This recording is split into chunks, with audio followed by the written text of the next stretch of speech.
En France, 15% des adultes sont obèses. Pour tous, le corps est une douleur.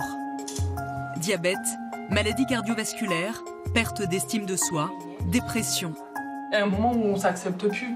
La première chose à dire à une personne obèse, c'est que ce n'est pas de sa faute. L'obésité est aujourd'hui reconnue comme une maladie.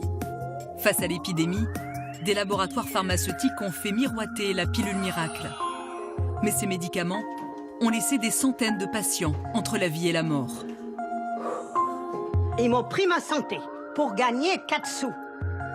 Pour de nombreux malades, la chirurgie est la solution de la dernière chance.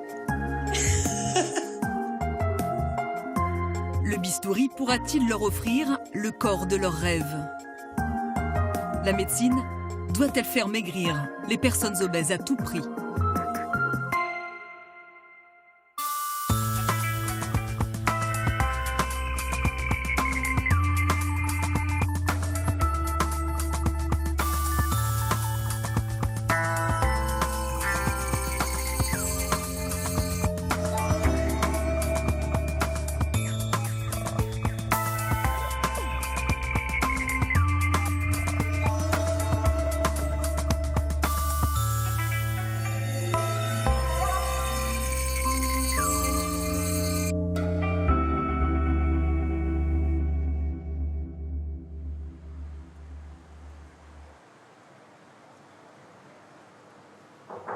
Oui? Bonjour. Bonjour. Comment allez-vous ce matin? Ça va, merci. Tout s'est bien passé, vous avez pu dormir un petit peu avec la chaleur, ça a été? Avec la chaleur, ça va. J'ai moyennement dormi, mais ça va. D'accord. Donc, c'était pour... Angélique a 37 ans. Elle souffre d'obésité. Dans quelques minutes, sa vie va basculer. Angélique va bénéficier d'une chirurgie bariatrique. Le chirurgien doit réduire son estomac pour l'aider à maigrir. Car sa santé est aujourd'hui en danger. Après l'intervention, je vais me sentir mieux. Bon, peut-être pas le jour même, mais voilà. Et après, c'est la fin d'une vie et le début d'une autre, en fait. C'est ça. Un peu comme ça que je le ressens. Allez, c'est parti. Ok. Angélique a tout tenté pour perdre du poids. L'intervention chirurgicale est son dernier recours. Ça va, pas trop stressé avec... Non, ça va. Oh, vous êtes déjà... Oui. 3e étage. Pendant plusieurs mois, nous allons suivre cette aventure avec elle.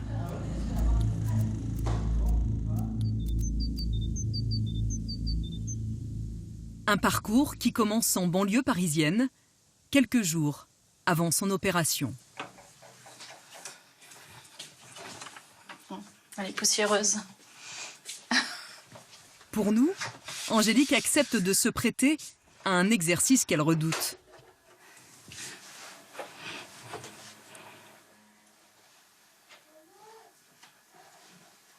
« 117. Voilà. J'avais peur qu'il y ait plus. Combien de kilos à perdre? 53. Le poids de ma sœur.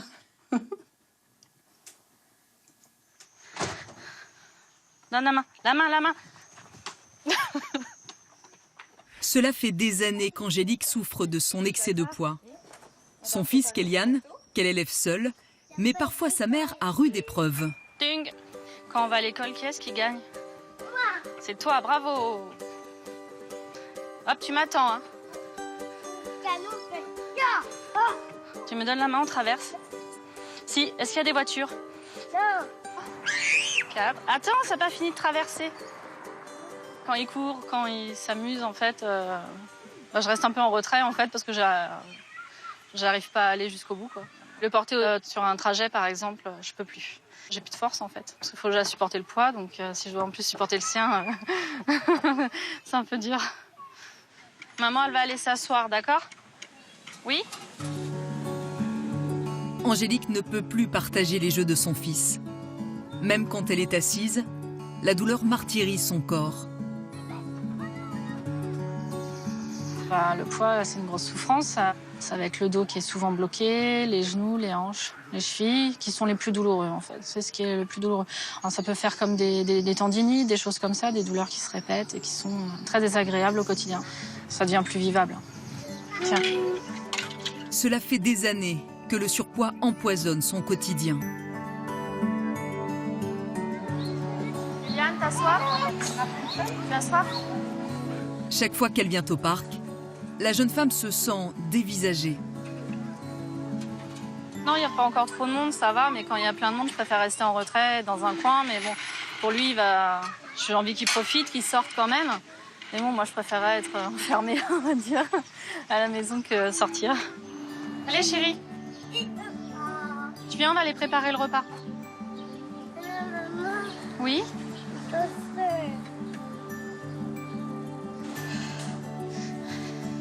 La coupe en or.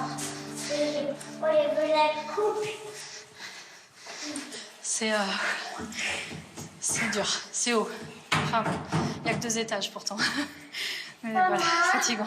C'est tous les jours à chaque fois comme ça? Oui. Enfin, des fois, si j'ai les cours sous la poussette, c'est pire. Faut tout monter. Viens, mon cœur. Allez, on va préparer? Pour la jeune maman, même le repas s'apparente à une corvée. Faire à manger, c'est... Touche, mets pas tes doigts. Ça sert un peu à rien, en fait. Mais bon, moins de temps je passe en cuisine et mieux c'est. Tiens. Hop, tu le tournes. Très bien, lâche. Alors Angélique fait au plus simple et au plus rapide. Et tant pis si les aliments sont caloriques. On met la purée avec, chérie? Ici. Voilà. Mets pas tout dans ta bouche, tu vas être malade. Cochon. Le problème d'Angélique, c'est qu'elle a du mal à se limiter dans les quantités de nourriture. Le paquet de purée qui est pour 4 personnes, en fait, je peux manger les 3 autres personnes, moi, par exemple. On va dire. Je peux donner une part à Kéliane et puis des fois manger les 3 autres parts. Ça m'est arrivé. Résultat, les kilos se sont installés durablement. À l'adolescence, Angélique était la cible préférée de ses copains de classe. Les trucs habituels, grosse vache, grosse patate, et la grosse. C'était ce genre d'insulte-là qu'on me disait quand je passais avec ma sœur, par exemple, ou voilà. Donc, j'en prêtais pas vraiment attention à ce temps-là, enfin à ce moment-là. La jeune femme a pourtant tout tenté pour être comme les autres. Des années de régime, des kilomètres de course, des années d'efforts, pour rien.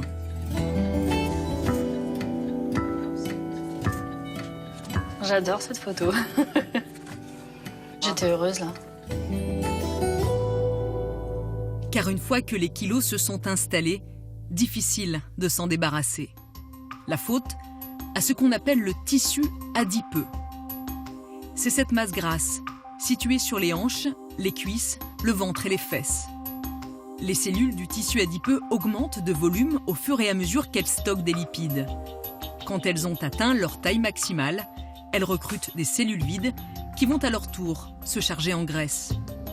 Un cercle vicieux qui provoque de graves complications chez les personnes obèses. Il y a évidemment des troubles cardiovasculaires qui sont augmentés par l'obésité, l'hypertension artérielle, le diabète qui est favorisé, des troubles du sommeil avec les apnées du sommeil. C'est peut-être moins connu, mais certains cancers, par exemple, l'obésité augmente le risque de certains cancers.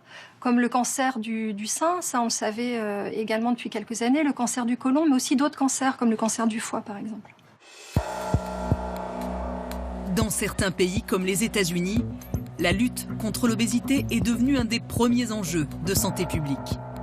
Ici, un adulte sur 3 est obèse. Mais la plupart des pays sont touchés. On compte aujourd'hui 600 millions de personnes obèses sur la planète. En plus des États-Unis, le Mexique, le Royaume-Uni, la Chine sont aujourd'hui concernés. Même la France a franchi un seuil qu'elle n'avait jamais atteint. On compte 7 millions de personnes obèses. La faute à nos modes de vie. En moins d'un siècle, Voitures et travail sédentaire se sont imposés dans notre quotidien.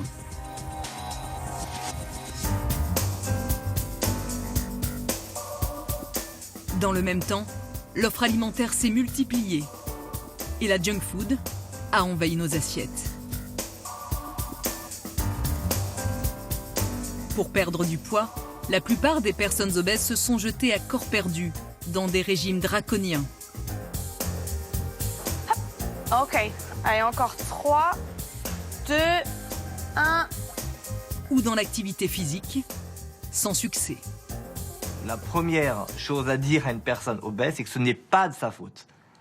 Évidemment qu'on peut agir pour limiter la prise de poids, mais c'est pas parce qu'on manque de volonté. Toutes les personnes obèses ont la volonté de maigrir. Elles ont autant de volonté qu'une personne mince d'agir sur leur mode de vie. Par contre, elles ont plus de difficultés que la personne mince pour agir sur le mode de vie. Car on sait aujourd'hui que d'autres causes, comme le stress, la pollution et la dépression favorisent l'obésité. Mais surtout, il y a nos gènes. Certains d'entre nous ont une prédisposition génétique à l'obésité, une injustice biologique. On est absolument inégaux face à l'obésité. Il y a des gens qui n'arriveront jamais à devenir obèses parce qu'ils ne sont pas construits pour. Ils ne pourront pas. Et puis, il y a des gens, leur génétique est permissive, ils vont pouvoir devenir obèses si les circonstances s'y prêtent. Autrement dit, c'est quand les gènes et l'environnement se télescopent que l'obésité s'exprime. Mais cette maladie est encore plus complexe qu'il n'y paraît.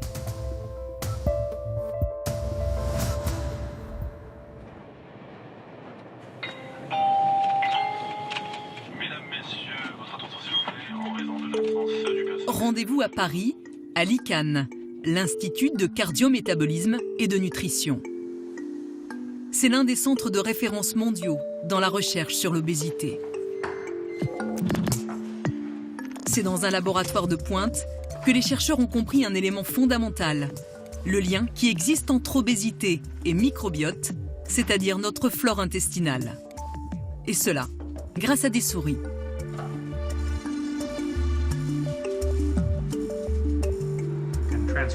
On peut transférer le microbiote de la souris obèse. Et puis on va attendre quelques semaines pour voir si elle prend du poids. L'expérience est simple. Cette souris non obèse pèse un peu plus de 26 grammes.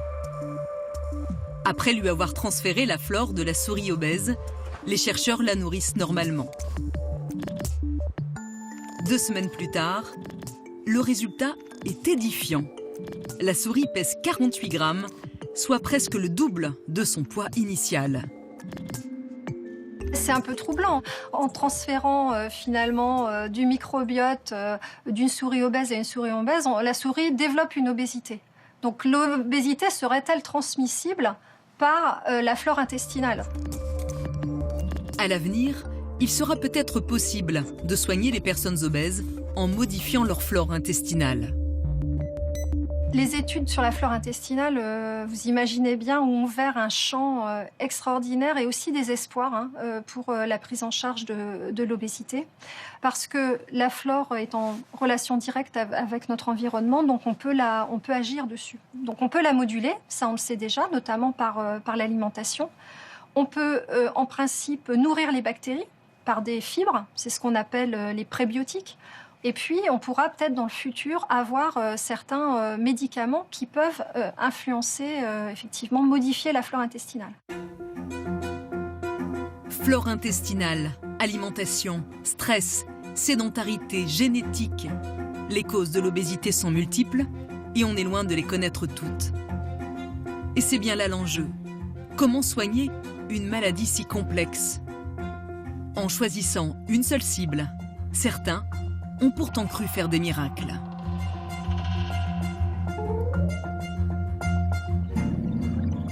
Il y a des années, les laboratoires pharmaceutiques ont proposé la solution contre l'obésité, le coupe-faim. Le coupe-faim est un dérivé d'amphétamine.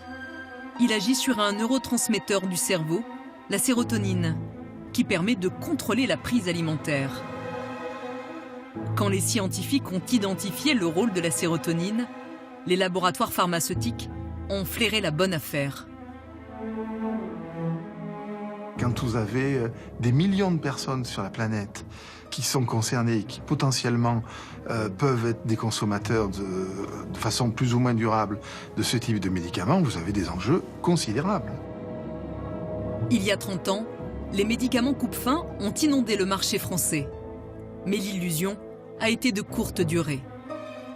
Il y a 2 ans, on l'avait présenté comme la pilule miracle contre l'obésité. La vente de l'Acomplia, ce médicament produit par Sanofi Aventis, vient d'être suspendu en France. C'était le coupe-faim magique, l'isoméride. 9 ans après son interdiction mondiale, ce médicament continuerait de provoquer des effets secondaires graves.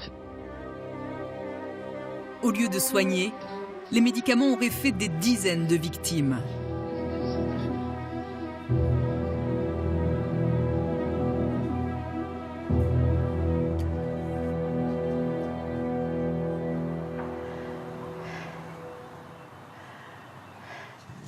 Cette femme, que nous appellerons Simone, est une survivante. Aujourd'hui, elle ne peut faire que quelques pas par jour. Ah, c'est bon. Je peux repartir.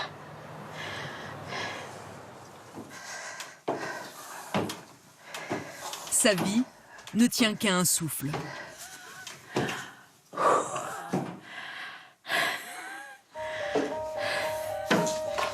Simone a 69 ans. Sa vie a basculé en 1993, après la prise d'un coupe-faim. Elle témoigne à visage caché. Un accord financier conclu avec le laboratoire pharmaceutique ne l'autorise plus à parler publiquement de son histoire. Pourtant, c'est à cause de l'une de ces pilules que Simone a été victime d'une maladie gravissime, l'hypertension artérielle pulmonaire. Moi, je suis une femme, énergique, je bouge, je bougeais, et maintenant, je peux plus. Alors, je me sens, il y a des jours, je me sens inutile, je me sens comme un poids mort.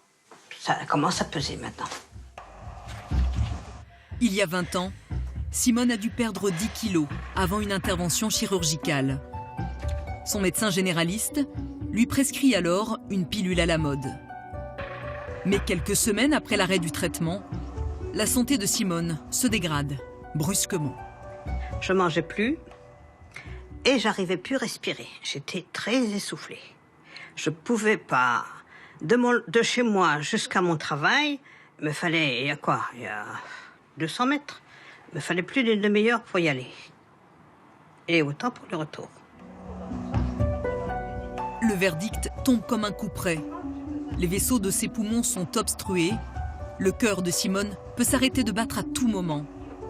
Elle ne doit son salut qu'à une double greffe cœur-poumon. Mais depuis, rien ne va plus. Diabète, problème de thyroïde. Simone doit suivre un traitement à vie à cause d'une simple pilule pour maigrir.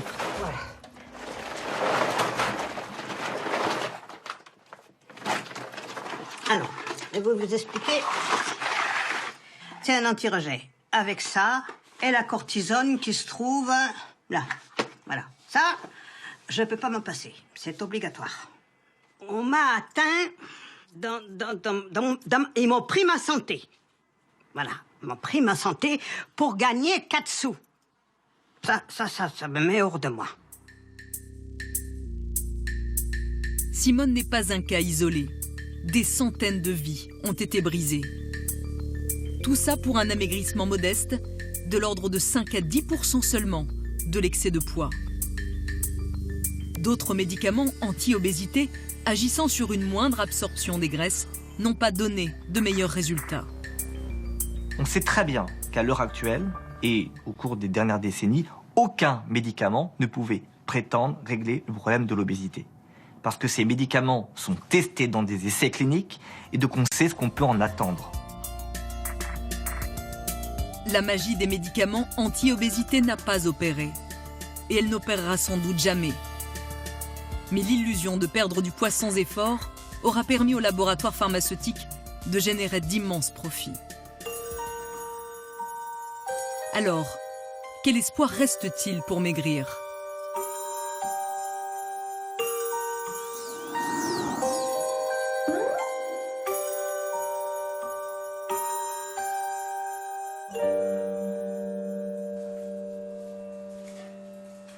L'ultime recours passe par le bloc opératoire. En 2014, 47 000 personnes en France ont bénéficié d'une chirurgie de l'obésité. Il existe aujourd'hui 3 techniques. La plus ancienne est l'anneau gastrique. Elle consiste à placer un anneau autour de la partie supérieure de l'estomac qui agit ensuite comme un sablier.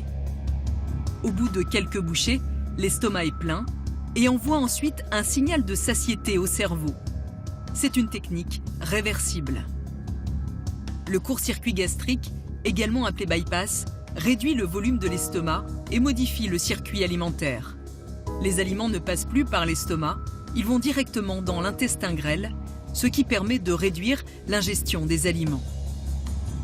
La dernière technique, la sleeve gastrectomie, est l'une des plus courantes aujourd'hui. Son principe est simple, l'estomac est réduit à un tube, ce qui limite la quantité de nourriture ingérée. Voilà, un peu là. Ouais, parfait. Ouais, c'est pas mal. Et c'est cette technique qui va être réalisée sur Angélique. Merci. Pour la jeune femme, après plus de 20 ans de calvaire, c'est enfin le grand jour. Ça va, vous êtes bien installé, vous? Très bien, merci, c'est gentil. Faites de beaux rêves. Inspirez. À cause de son poids, Angélique est endormie avec beaucoup de précautions. L'anesthésiste la surveillera aussi particulièrement pendant l'intervention. Le principal problème là actuellement qui peut arriver, c'est un problème de ventilation, de mise sous assistance respiratoire et ensuite de respiration pendant l'intervention. C'est bon. Autrement dit, Angélique risque de faire un arrêt respiratoire. L'intervention se fait sous cœlioscopie, une technique moins agressive pour les patients obèses. Le chirurgien réalise d'abord une petite incision dans le nombril. On peut insuffler, s'il vous plaît? Puis, le ventre d'Angélique est gonflé avec du gaz pour introduire les instruments chirurgicaux. Donc, on s'introduit. Voilà. Mais aussi une caméra. C'est elle qui va guider le geste du chirurgien. Là, on est en train de libérer l'estomac. On voit la graisse, on voit quasiment que du jaune, parce que chez un patient mince, on n'a pas autant de graisse, hein, bien sûr. Voilà. À cause de cet amas de graisse, le chirurgien doit être plus vigilant, car cette graisse peut cacher la rate. C'est effectivement la peur du chirurgien, c'est-à-dire que dès qu'on touche à la rate, il y a des saignements qui peuvent arriver et qui sont très difficiles à gérer. Recule, s'il te plaît. Qu'est-ce qui se passe? Tout en prenant d'extrêmes précautions, le docteur Pourchet peut alors commencer à couper l'estomac d'Angélique. Mais attention, encore faut-il couper la bonne partie, c'est-à-dire celle qui stocke le plus d'aliments. C'est véritablement une grande poche sur la partie haute de l'estomac. C'est elle qu'il faut absolument enlever. Si on l'enlève pas comme il faut, l'opération est ratée. L'efficacité sera moins bonne et le patient risque de redilater son estomac par la suite. Autrement dit, Angélique pourrait maigrir moins que prévu. Voilà, donc là, la libération est bonne. C'est seulement une fois cette étape effectuée que le chirurgien peut réduire l'estomac. Je vais prendre la graffeuse, s'il te plaît. Latéralise un petit peu.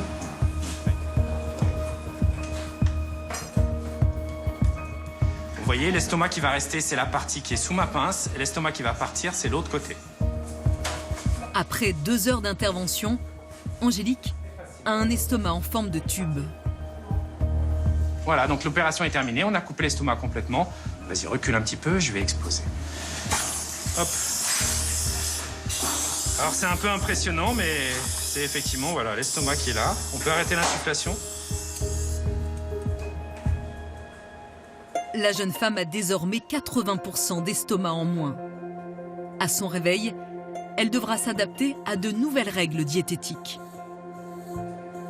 Au tout début, effectivement, c'est des toutes petites quantités, c'est mouliné souvent pour pas forcer sur la couture qu'on vient de faire. Elle va pouvoir manger moins qu'un petit Suisse. Pour Angélique, le plus dur reste à faire. Elle devra s'astreindre à un régime alimentaire très strict si elle veut perdre ses 53 kilos. La jeune femme va-t-elle réussir à transformer l'essai ?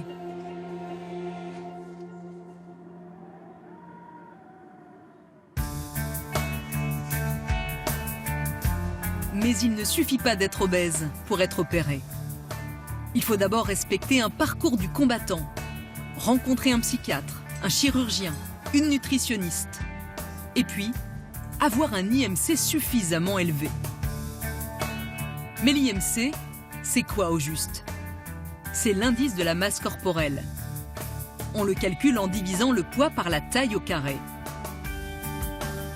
Si on pèse 75 kg pour 1,70 m, on a un IMC égal à 25. Selon l'OMS, on est en surpoids.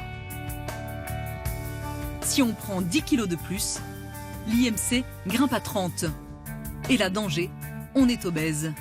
Et pourtant, l'est-on vraiment ? Moi, je vois des patients qui ont un excès de poids important quand on le mesure à l'IMC, mais que je ne qualifie pas d'obèses. Parce que ces personnes ont du muscle, ces personnes ont des capacités physiques qui sont très importantes, n'ont pas de problème métabolique, n'ont pas d'hypertension artérielle. Ces personnes ne sont pas malades. Le problème de l'IMC, c'est qu'il ne fait pas la différence entre la masse grasse et la masse maigre.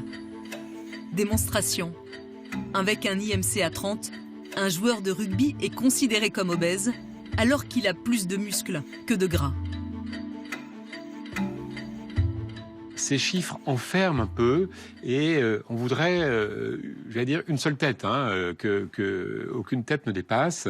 Et ça, c'est un petit peu embêtant. Donc la médecine doit faire attention à ne pas vouloir uniformiser les gens sous un même poids, sous prétexte qu'il y a un poids soi-disant idéal. Il n'existe pas. L'IMC est-il un outil fiable ? Il s'est pourtant imposé dans notre quotidien comme la seule norme à respecter. Qui dit norme, si vous voulez, dit discrimination, en fait. On entend bien ces discours. Les gens qui sont gros coûtent plus cher à la sécurité sociale, ce sont les minces qui vont payer pour eux, il n'y a pas de raison, ils vont nécessiter plus d'opérations, ils vont nécessiter plus de soins médicaux, et ainsi de suite. Donc on voit bien cette stigmatisation qui est aujourd'hui extrêmement puissante dans notre société.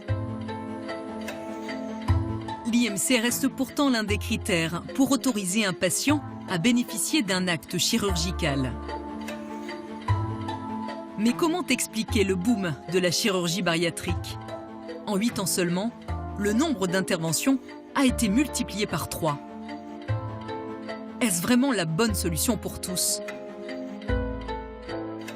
Si demain, la solution, c'est d'opérer tous les gros, c'est catastrophique. Parce que, puisque l'opération guérit tout le monde, c'est pas grave. On pourrait dire, après tout, quand je serai gros, je me ferai opérer. On connaît des choses qui sont très positives sur ce type d'intervention. On sait qu'elles font perdre du poids, on sait qu'elles diminuent les pathologies chroniques. En revanche, est-ce qu'il y a des conséquences, des complications qui surviennent 15, 20 ans après l'opération ? Il y a certainement des choses qu'on ne sait pas encore.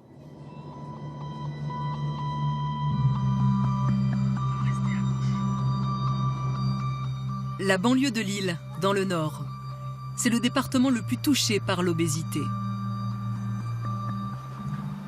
C'est ici que vit Marie-Lise Loeb. En 2001, elle pesait 167 kilos. Depuis, elle en a perdu 50 grâce à un court-circuit gastrique. Et ça a radicalement changé sa vie et sa garde-robe. À 100%. Les jupes, je n'avais que des robes, les pantalons. Là, je satre pas encore, mais ça va venir. Il y a des gens qui m'ont dit bonjour quand j'ai maigri. Il y a des gens que j'envoyais promener parce que, tiens, bonjour, ça va? Je dis, hey, ça fait 2 ans qu'on prend le métro ensemble. C'est d'un seul coup, bonjour. C'est agaçant. Même si Marie-Lise a gardé quelques formes, elle s'assume complètement aujourd'hui. Très apprécié des collègues à la rentrée de vacances. Voilà, donc la robe préférée de monsieur.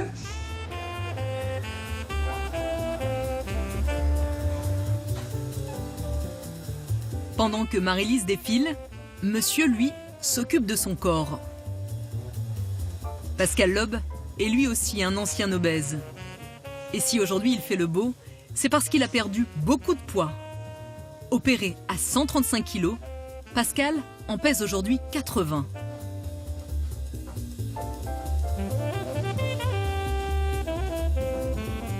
À peu près toutes les semaines, je devais racheter des pantalons, des chemises.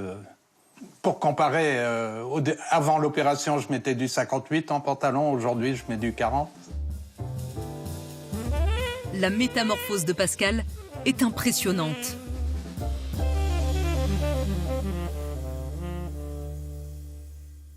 Ah, c'est la réflexion typique. Hein. Oh, monsieur, ça a bien marché, mieux que chez vous. Bah oui. Hein. Et bon, tout de suite, la petite pique. À la limite, le regard des gens, il est plus méchant maintenant que pour moi qu'avant.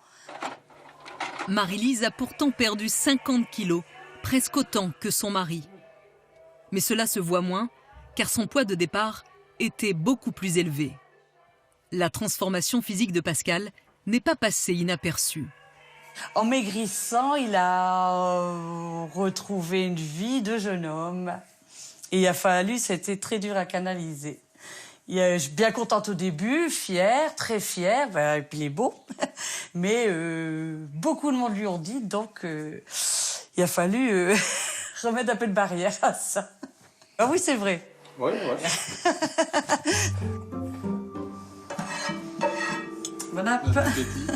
Depuis l'intervention, la santé de Marie-Lise et de Pascal s'est considérablement améliorée. Plus de diabète, ni d'excès de cholestérol ou d'apnée du sommeil. Ce qui est un peu plus compliqué en revanche, ce sont les repas. Ouais, moi ça va trop cuit, c'est sec, après ça passe pas.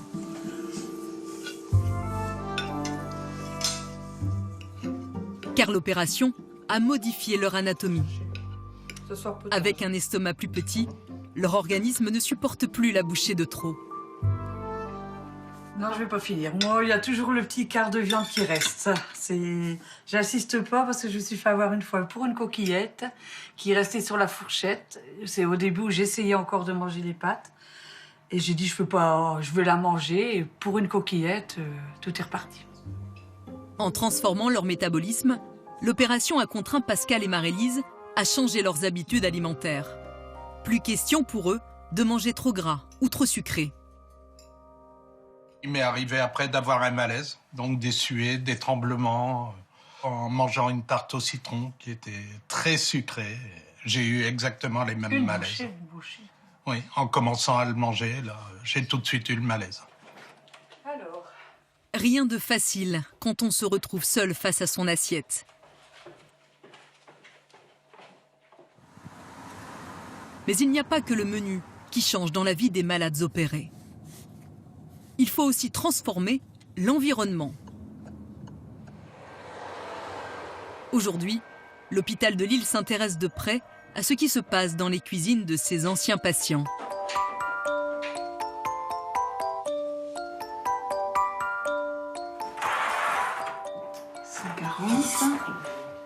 Et 60.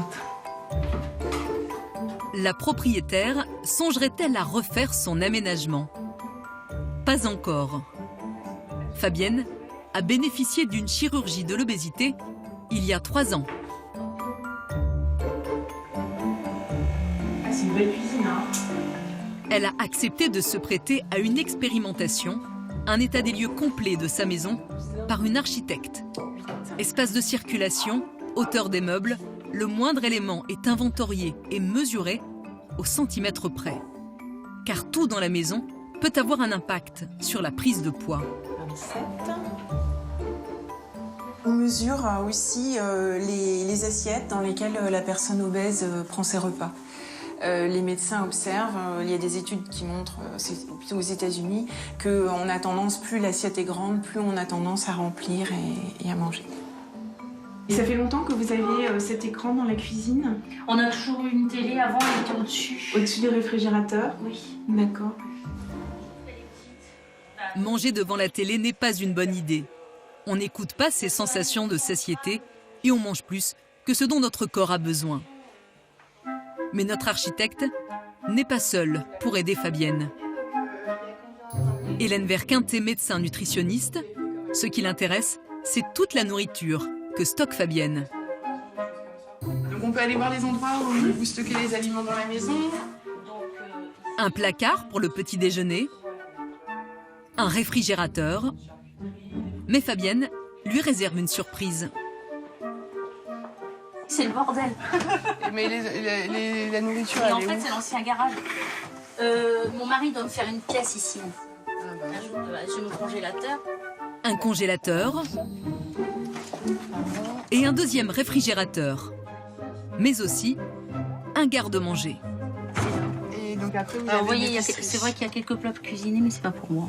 Je mange jamais. Non, mais c'est vrai. Non, mais vous êtes une mère de famille. Hein, ouais. D'accord. Et tout ça pour une famille de seulement 4 personnes. Et comment avant c'était blanc? Blanc. Ouais, c'est bien. On a tendance à reproduire chez nous la surabondance alimentaire qui nous entoure finalement. Et donc on a tendance à acheter plus. Il y a les offres promotionnelles peut-être aussi qui peuvent avoir un impact, c'est-à-dire le fait d'avoir 3 boîtes de céréales pour le prix d'une, c'est surtout dans un moment économiquement difficile, on est sensible à ça. Malheureusement, plus on stocke, plus on consomme. Mais pour Fabienne, difficile de ne pas faire de réserve. Mes grands-parents, par exemple, ils ont connu la guerre et ils avaient des quantités industrielles de nourriture parce qu'il fallait stocker. Et quelque part, on reproduit. Et ça, c'est dans l'éducation. Hein, ça, c'est clair et net. Hein. Et encore, je trouve que... je pense pas avoir une grande quantité de nourriture. Enfin, pour moi, c'est pas énorme. Je ne sais pas si c'est énorme, j'en sais rien. Mais pour moi, c'est pas énorme. Cette consultation sur mesure est expérimentale, mais elle répond bien aux difficultés que rencontrent les patients. Finalement, en consultation, derrière la blouse blanche, on peut prescrire des conseils diététiques, des conseils d'activité physique, mais c'est très joli à l'hôpital. Le patient, il est toujours très motivé, mais si ça ne correspond pas à sa vraie vie, ça va être difficile pour lui à l'appliquer. Donc ici, vous avez la salle à manger. L'initiative du CHRU de Lille devrait permettre de mieux suivre les patients opérés. Mais actuellement, l'essentiel des consultations se fait à l'hôpital. Donc vous allez vous mettre la plus droite possible. Merci. Alors moi j'ai 1,61 m. Hélène Verquint a remis sa blouse blanche pour recevoir Marie-Lise pour un bilan 14 ans après son opération. Elle a peur d'avoir regrossi. Donc je laisse monter sur la balance, s'il vous plaît, merci beaucoup. Mettez bien les pieds, hop, ne bougez plus. Alors vous êtes à 126,7, d'accord. Donc c'est un peu le poids que vous aviez en tête avant de venir en consultation? Non, 128. Ah, c'est une bonne nouvelle alors. Non, mais j'espérais quand même encore moins ici. Ça marche, vous pouvez descendre, merci. Beaucoup. Marie-Lise est déçue. Elle a repris 10 kilos sur les 50 perdus depuis l'opération. Comment vous l'expliquez, vous, cette reprise de poids depuis ces dernières années? Franchement, mais pas... Je trouve que je mange quand même encore moins qu'avant. Donc c'est vrai que des petits grignotages, mais enfin, moi, je trouve pas très important, mais je les fais quand même. Ouais. Les boissons que vous buvez dans la journée, ça peut être quoi? Café, tisane ou thé ou infusion. Ouais. Au travail, souvent, on fait ça. Et... bon, de temps en temps, comme je dis, le week-end, apéritif, j'avoue. Ouais, combien? Ça peut être une ou deux bières, j'avoue. D'accord, ça marche. Idéalement, un patient devrait nous contacter dès qu'il sent que c'est un peu compliqué, dès qu'il est en train de reprendre un petit peu de poids. Mais pour des raisons, peut-être comme Madame Loeb l'a expliqué, ou alors des fois c'est de la honte. Hein, c'est oh là là, ils m'ont opéré, ils vont me gronder si j'y retourne parce que j'ai regrossi. Et donc là, il y a un échec de notre prise en charge. Il aurait fallu réagir plus tôt. Mais est-ce que la médecine n'en demande pas trop aux patients opérés? On est dans un énorme paradoxe. On a envoyé des patients chez le chirurgien parce qu'ils étaient incapables de faire un régime. Et une fois qu'ils ont fait l'opération, on leur dit « maintenant c'est bien, vous allez pouvoir faire un régime ». Non mais ils sont toujours pas plus capables de faire un régime. Donc on leur donne un régime à la sortie de l'opération. Là, c'est vraiment les mettre en échec. Il n'y a pas que les comportements alimentaires qui favorisent la reprise de poids. Il il y a aussi des causes physiologiques. Si Marie-Lise a regrossi, contrairement à Pascal, c'est parce qu'elle a été opérée 10 ans avant lui. La manipulation anatomique de la chirurgie va s'altérer avec le temps. C'est-à-dire, par exemple, si vous faites une dérivation comme un gastric bypass, eh bien, la portion d'intestin qui a été réduite va s'hypertrophier avec le temps et va tenter de récupérer l'absorption intestinale initiale. Si vous faites une intervention restrictive qui a pour objectif de bloquer le passage des aliments, eh bien, les choses vont se dilater et la restriction alimentaire va diminuer avec le temps. Donc ça, c'est inexorable.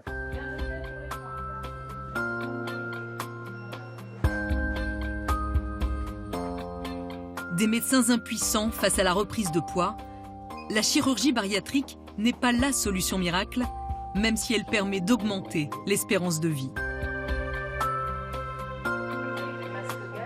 Si le combat contre l'obésité est si difficile, c'est peut-être à cause des médecins eux-mêmes.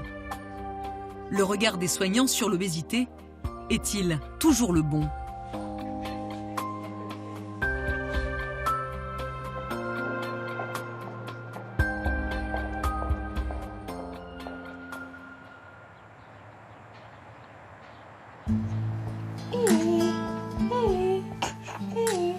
Marion a 32 ans. Cette jeune mère de famille se souvient encore de son passage chez un médecin généraliste il y a quelques années. Oui, tu souris, t'as bien dormi?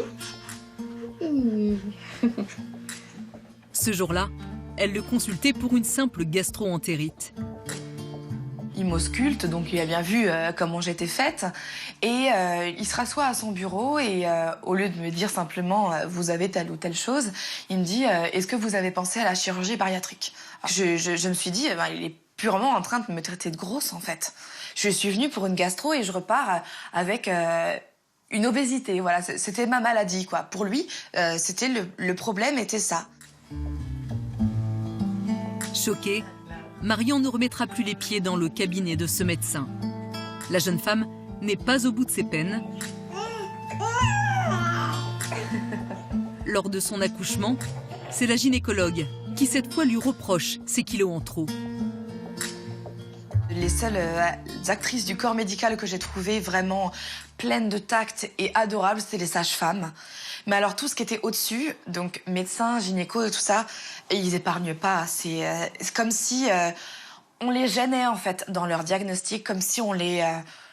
ça faussait tout et que la seule explication en fait au mal que l'on ressentait ou quoi que ce soit, c'était le surpoids pour éviter d'avoir à chercher autre chose en fait. Pour moi, c'est plus tolérable. C'est honteux même.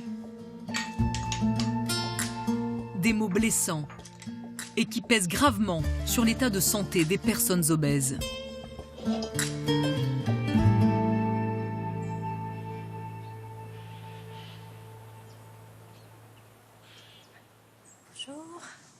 Bonjour. Clément, tu laisses la place? Oh, Clément! Ah non, je reste à côté de Clément, c'est comme le nom de mon fils. Bon, on va commencer. Cela ne se voit pas, mais Anne-Sophie Joly est une femme en colère. Présidente d'une association de personnes obèses, elle aussi a été victime des préjugés des soignants. Alors, pour changer leur regard, elle vient raconter son expérience à des étudiants en médecine. Les patients ont tellement peur, au bout d'un moment, de voir arriver un médecin qui va leur dire « Bah alors, on va peut-être arrêter de manger, on va peut-être faire quelque chose, on va se mettre au régime et on va se mettre à courir. » Mais quand vous avez 150 kilos, 160 kilos, je défie quiconque de stature normale de prendre une machine à laver de 45 kilos et de faire le tour de stade. Moi, je veux être là. Donc finalement, c'est ramener de la souffrance sur de la souffrance. Et c'est sans compter les insultes entendues dans les cabinets médicaux. Bah, la grosse vache, si elle arrêtait de bouffer, elle n'en serait pas là. Puis de toute façon, c'est de sa faute.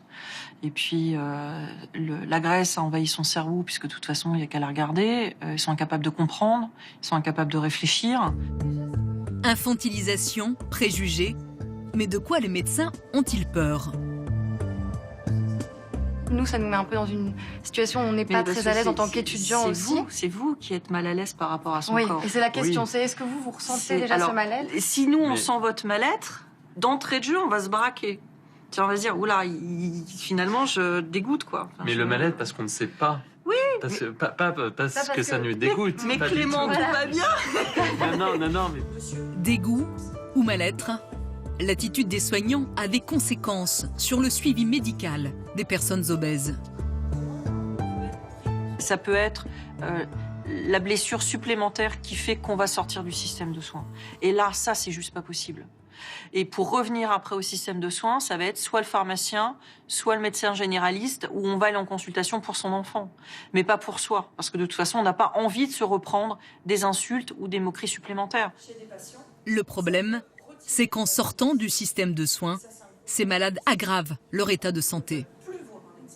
Les pathologies vont évoluer, par exemple un diabète fait évoluer, une insuffisance respiratoire, des apnées du sommeil vont évoluer sans prise en charge et aboutir à des conséquences médicales importantes. Par exemple, des cancers diagnostiqués tardivement.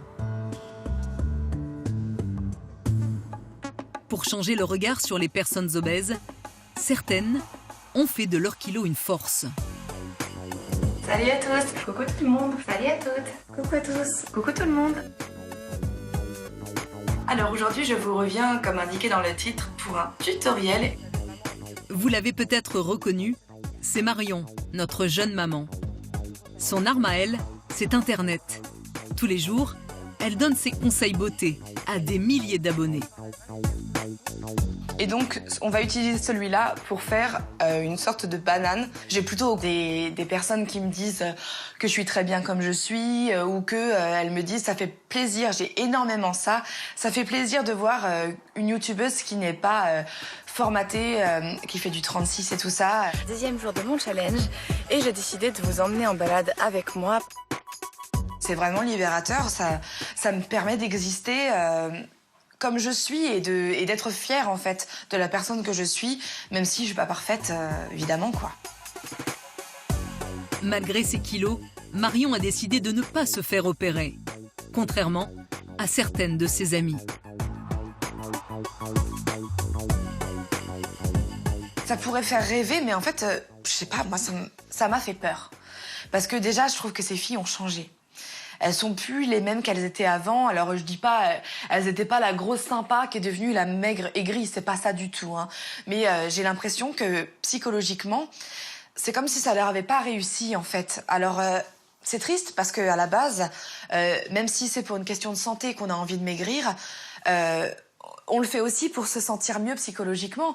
Et si c'est pour changer du tout au tout et n'avoir pas l'air plus épanoui au final, je trouve ça triste en fait. En tout cas, j'espère vous avoir bien expliqué. Je vous embrasse très fort et à la prochaine.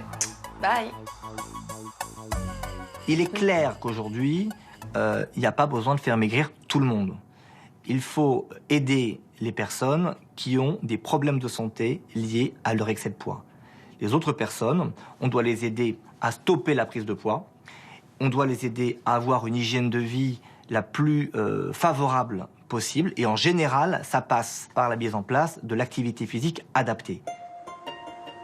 Mais quand l'obésité devient une menace pour la santé, il n'y a pas beaucoup d'alternatives pour aller mieux. Cela fait 2 mois et demi qu'Angélique a été opérée. Aujourd'hui, elle a rendez-vous avec son chirurgien pour un premier bilan. C'est encore un petit peu difficile. C'est les douleurs en fait qui me vont aussi faire que je vais arrêter de manger. Vous sentez que vous êtes allé trop vite, oui. Oui. D'accord. Donc il faut bien les écouter. Quand vous avez ces douleurs-là, il faut absolument pouvoir ralentir la fois d'après, changer d'aliment même parfois. Il y en a qui passent plus. Le lait par exemple, ça passe plus du tout. Ah oui. Non. Angélique a plus de mal que prévu à se nourrir. Mais cela l'a-t-il empêché de perdre du poids? Verdict, sur la balance. Oui. Avant l'opération, vous faisiez déjà quel poids? 118. 118? Oui. Voilà, donc là, vous êtes avec le jean, tout habillé. On est autour de 100 kilos, 100 kg,5 kg. C'est super. On est à combien de kilos en moins là aujourd'hui? 18. Sur la balance du docteur.